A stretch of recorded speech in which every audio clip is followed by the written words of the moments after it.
ones who have received the extension parts place them like this first. After organizing them, start the installation. It is recommended to add the extension from the side opposite the drum wrench.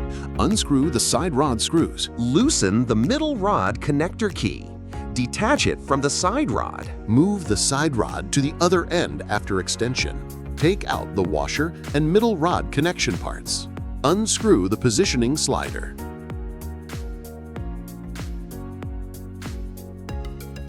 Remove the gear key. If it is tight, lightly tap around the gear key. Once loosened, it can be removed. If it is tight, it may be due to metal shavings inside, which is normal. Move the removed gear key to the right side extension. There is a hole on one side of the extension rod. Install the removed parts on that side. Place the positioning slider into the hole on the extension rod. Then tighten it with a hex wrench. Secure it to prevent it from falling off. Repeat the same operation for the other extension.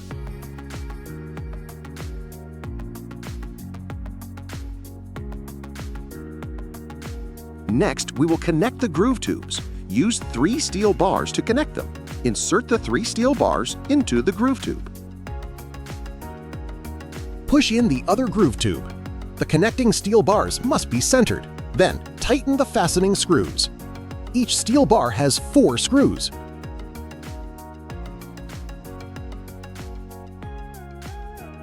Connect one rod and repeat the same operation for the other.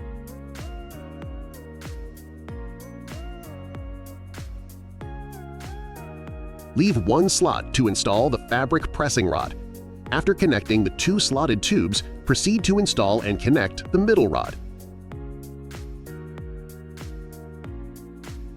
After connecting, tighten with a hex wrench.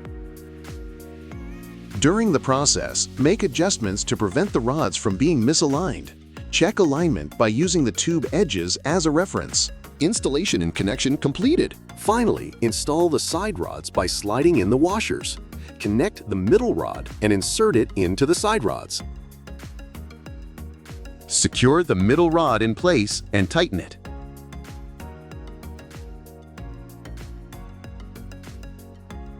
Screw on the nut to finish.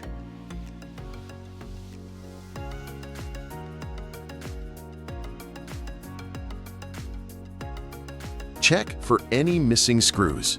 The extension connection will not affect the stability of the embroidery frame.